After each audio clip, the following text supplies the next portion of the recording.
복음서의 기자인 누가가 이 땅을 구원하려고 오신 아기 예수님을 제일 먼저 맞이했던 주인공들이 목자들이었다고 우리에게 전해줍니다. 이 증언 속에는 누가의 깊은 신학적인 의도와 생각이 고스란히 담겨 있습니다. 하나님의 아들이신 예수 그리스도, 하나님과 동등된 분 아닙니까? 어떻게 보면 그 하나님의 아들이셨던 예수 그리스도께서 아기의 모습을, 우리 사람의 아기의 모습을 입으시고 그 천하디천한 마구간에 누워 계셨다. 황당하긴 하지만 이 증언 속에 기독교 신앙의 본질이 다 담겨 있습니다. 복음의 핵심이 이 기록 속에 담겨 있습니다. 우리는 이 증거를 통해서 여러 가지 배울 수 있는 교훈들이 있습니다. 첫 번째, 오랫동안 기다렸던 메시아가 오셨다는 이 송탄에 즐겁고 감사한 소식을 제일 먼저 들은 사람들이 정치적으로 또 사회적으로 높은 위치에 있던 사람들이 아니라 비천하고 천한 목자들이었다라고 하는 이 사실은 오늘을 살아가고 있는 우리들에게 아무리 형편없고 모자란 사람이라 할지라도 언제든지 주님 이야기, 주님의 역사의 주인공이 될 수 있다라고 하는 것을 우리에게 가르쳐주는 메시지입니다. 우리 8절 한번 볼까요? 그 지역에 목자들이 밤에 밖에서 자기 양떼를 지키더니, 밤중에 잠을 줄여가면서 남의 양들을 돌봐주는 사람들, 결코 가진 사람들일 수가 없죠. 천하고 아무런 삶의 그 기본을 갖고 있지 못한 그런 사람들이면 틀림이 없습니다. 9절을 보십시오. 주의 사자가 곁에 서서 주의 영광이 그들을 두루 비추매 크게 무서워하는지라. 제가 여러분에게 한번 질문해 보겠습니다. 여러분, 귀신이 무섭습니까? 천사가 무섭습니까?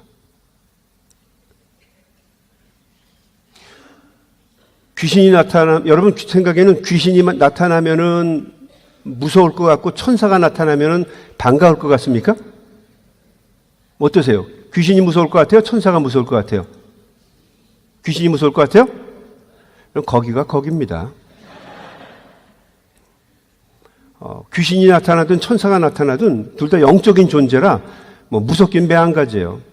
귀신은 나쁜 천사고요. 천사는 좋은 귀신입니다. 별 차이가 없어요. 당하는 사람의 입장에서는 둘 다 무섭습니다. 게다가 오늘 말씀해 보면 한밤중에 이 목자들이 천사를 만났으니까 얼마나 놀랐겠어요. 이 천사가 사회적으로 정치적으로 좀 높은 위치에 있는 사람들을 만났으면은 괜찮은데 높은 사람들이 아니라 비천하고 아무도 거들떠 보지 않는 당시 상황으로 보면 굉장히 비천한 위치에 있었던 목자들에게 나타나서 너희들이 수백 년 동안 기다렸던 그리스도께서 오셨다, 메시아가 오셨다라고 하는 놀라운 소식을 그들에게 전해주게 됩니다. 여러분, 이것은 파격입니다. 전혀 예상하지 못했던 소식을 천사들이 목자들에게 전하여 준 것입니다. 목자들은 당시에 가장 비천한 사람들을 대표하는 그룹이었어요. 우리 김은규 목사님이 지은 산문집에 그 무엇도 우리를 이라고 하는 산문집이 있습니다. 아주 잘 쓰여진 좋은 책인데 이 책의 207페이지에 보면 목자가 보내온 초청장이라고 하는 글이 있습니다. 천사가 나타날 때 그 자리에 있었던 한 천사의 증언을 가상의 글로 적어 놓은 것입니다. 가상의 글이에요. 이 성경에 나와 있는 얘기가 아닙니다. 근데 이 글 속에는요, 당시에 그 목자들이 사람들에게 어떤 대우와 대접을 받았는지에 대해서 자세하게 기록이 되어 있어요. 한번 들어보면 도움이 될 것 같아요. 그럼 한번 잘 들어보시기 바랍니다. 조금 길지만 한번 들어보세요. 저는 베들레헴 근교에서 양떼를 치던 목자들 중에 하나입니다. 저희가 받았던 놀라운 초청 소식을 여러분께 전하고자 합니다. 천사가 메시아의 탄생 소식을 알려주었을 때 저희들은 다 화들짝 놀랐지요. 하필이면 우리와 같은 천민들에게 이런 일이 일어나다니 도무지 이해가 안 되었지요. 혹 여러분은 목자라고 하면 굉장히 근사하고 낭만적이라고 연상하실지 모르나 실상은 그게 아니었습니다. 우리는 고대 근동 지방에서 가장 비루한 집단의 대명사였지요. 목자는 짐승들과 함께 지내지 않습니까? 그러니 옷은 늘 땀과 짐승의 냄새로 진동했지요. 한 번도 멋진 신사복을 입지 못했고 때 묻은 막옷만 걸쳐 입었지요. 저희의 가장 큰 고충은 짐승들과만 뒹굴다 보니 그 까다로운 율법들을 제대로 준수할 수 없다는 사실입니다. 음식을 가려 먹는 일이나 손발을 깨끗이 씻는 규례를 거의 지킬 수가 없었지요. 안식일을 밥 먹듯이 어겼고 성전이나 회당에 가서 예배 한번 제대로 드릴 수 없었지요. 게다가 우리는 사기꾼으로 낙인이 찍혔답니다. 주인의 감독을 받지 않다 보니 양을 몰래 훔쳐 남의 땅에 방목시키는 일도 자주 했어요. 어디 그뿐입니까? 하도 속여 먹다 보니 우리는 양이나 양털, 우유를 사고 파는 행위까지 금지당했답니다. 아예 유대 법정에서는 우리 목자들을 증인으로 세우지 않는 조치까지 했습니다. 한마디로 정통 유대교인들은 우리를 세리나 창기처럼 인간 취급을 하지 않았답니다. 그리하여 우리는 일찌감치 인생을 포기하고 술과 노름과 음담패설에 찌들어 살았지요. 그런 저희에게 모세에게나 나타날 법한 주님의 영광이 두루 비치고 천사가 나타났습니다. 경천 동지할 만한 대사건이었지요. 여러분, 목자들은 율법을 어겨도 아무런 문제가 되지 않는 사람들입니다. 안식일을 지키지 않아도 전혀 상관이 없는 유일한 사람들, 그들이 바로 목자입니다. 거짓말을 잘하고 사기를 잘 쳐서 어떤 일이 있어도 법정에서는 증인으로 채택하지 않는 사람들, 사람들과 어울리지 못해서 1년 내내 짐승들과 어울리면서 음담패설을 하고 도적질을 하고 술과 노름에 쩌들어 사는 사람들, 그들이 바로 목자들이었다는 거죠. 한마디로 이야기하면 쓰레기와 같은 존재들, 그들이 바로 목자들입니다. 그런데 그 비천한 사람들에게 수백 년 동안 이스라엘 온 민족이 기다려온 그리스도 메시아가 태어났다는 이 소식을 천사가 바로 그들에게 전해준 것입니다. 여러분, 이거 기가 막힐 노릇이죠. 쉽게 이야기하면 이 크리스마스 날에 놀라운 사건을 증언하는 주인공들이 바로 목자들이 되었다라고 하는 것을 우리에게 알려주는 이야기입니다. 누가는 제일 먼저 성탄절의 이야기를 하면서 그 주인공으로 목자들을 우리에게 이야기하고 있는 것입니다. 이 사건은 그 비천하고 남루한 목자들이 성탄절 사건의 주인공이 되었다면 오늘 이 시대를 살아가고 있는 우리들도 충분히 주인공이 될 수 있다라고 하는 것을 가르쳐주는 복음의 말씀입니다.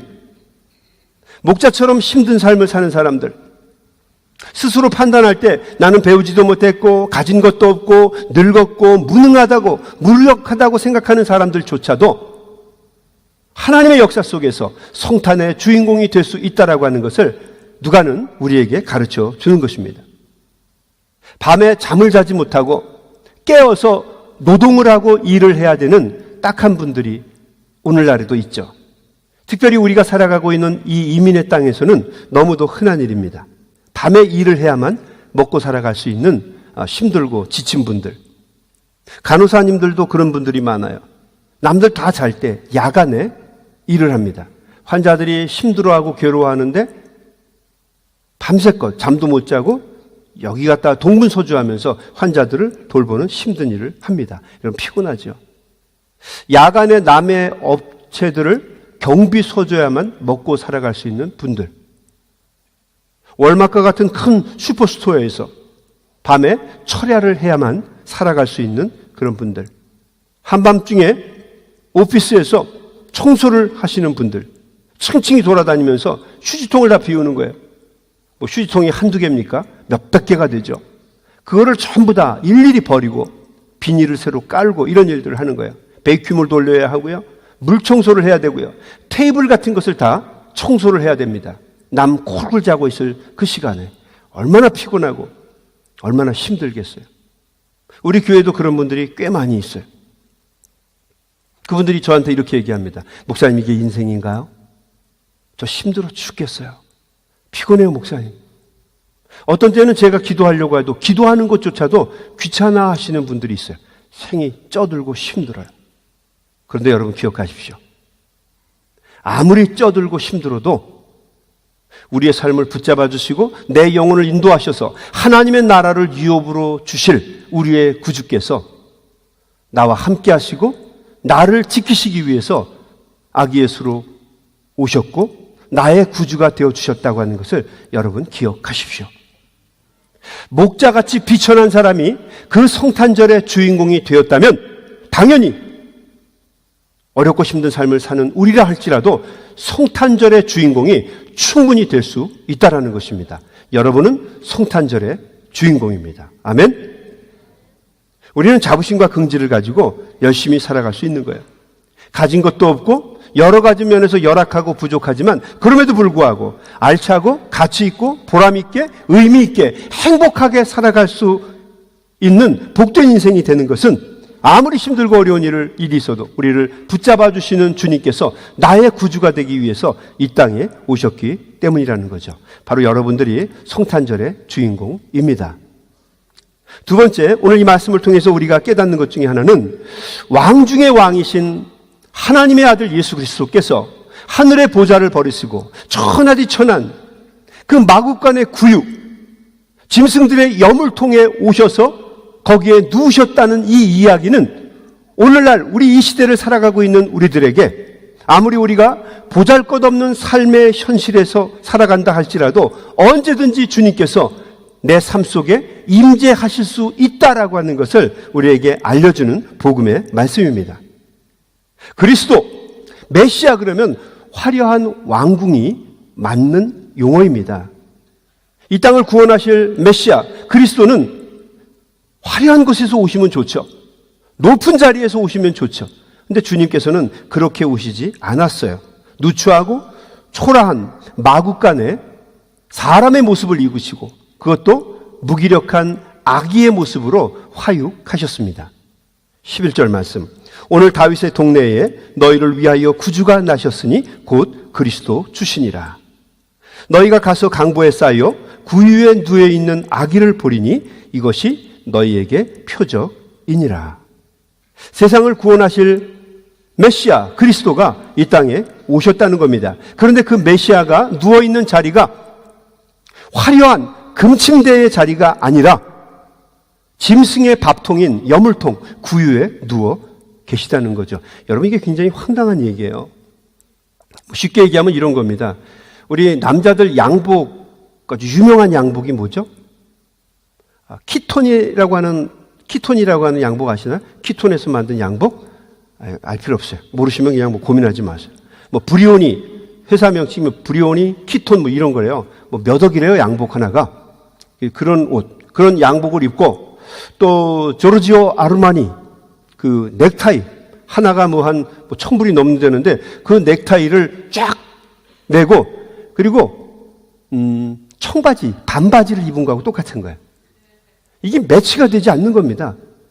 상체는 멋있는데 하체는 비참하게, 비루하게 그지없는 거예요. 매치가 되지 않는 모습으로 오셨다는 거죠.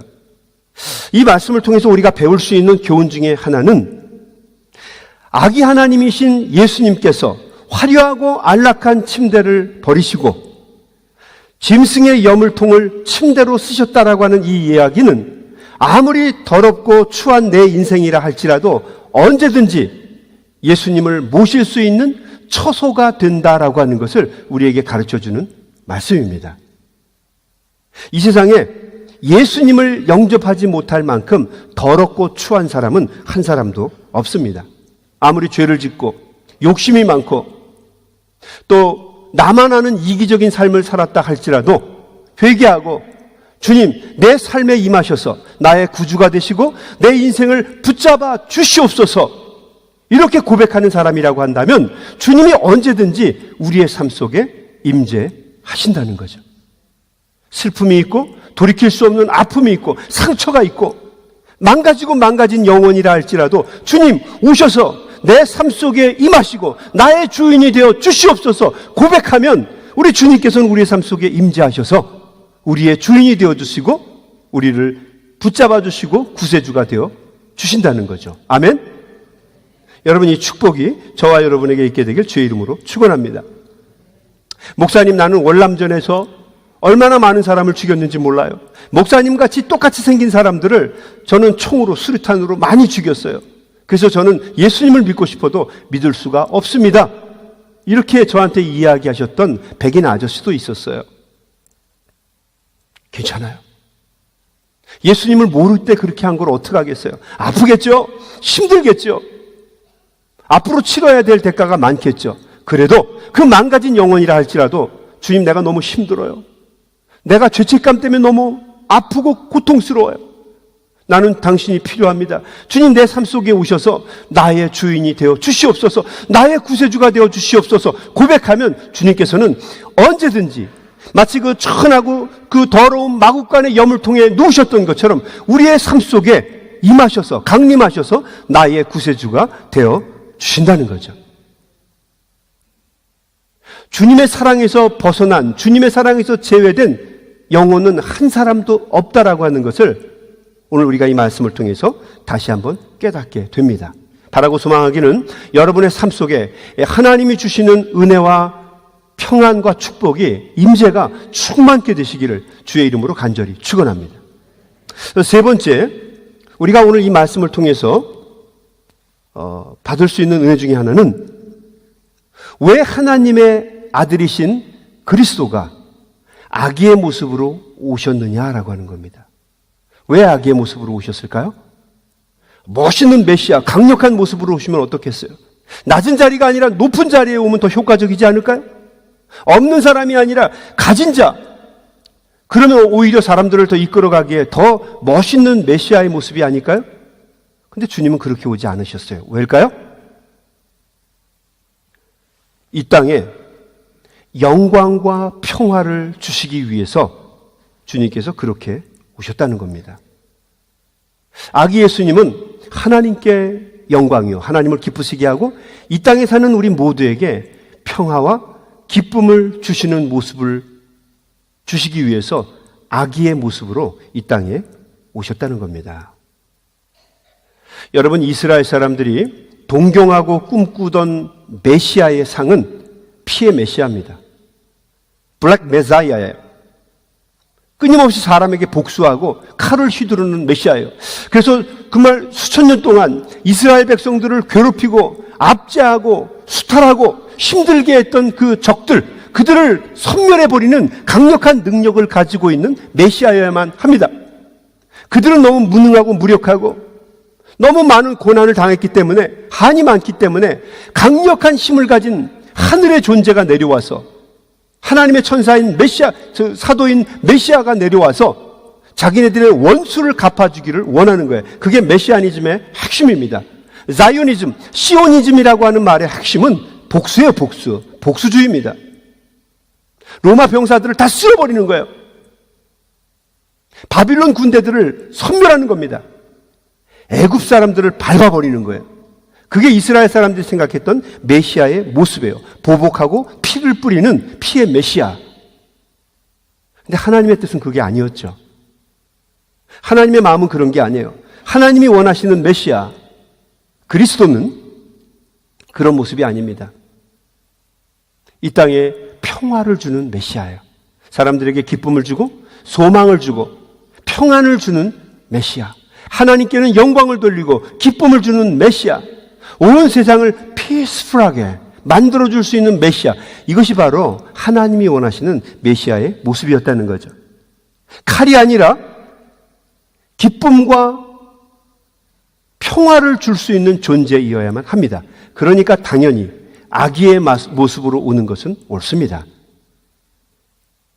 메시아이신 예수님은 아기의 모습으로, 평화로운 아기의 모습으로 낮은 자리에 오셔야만 합니다.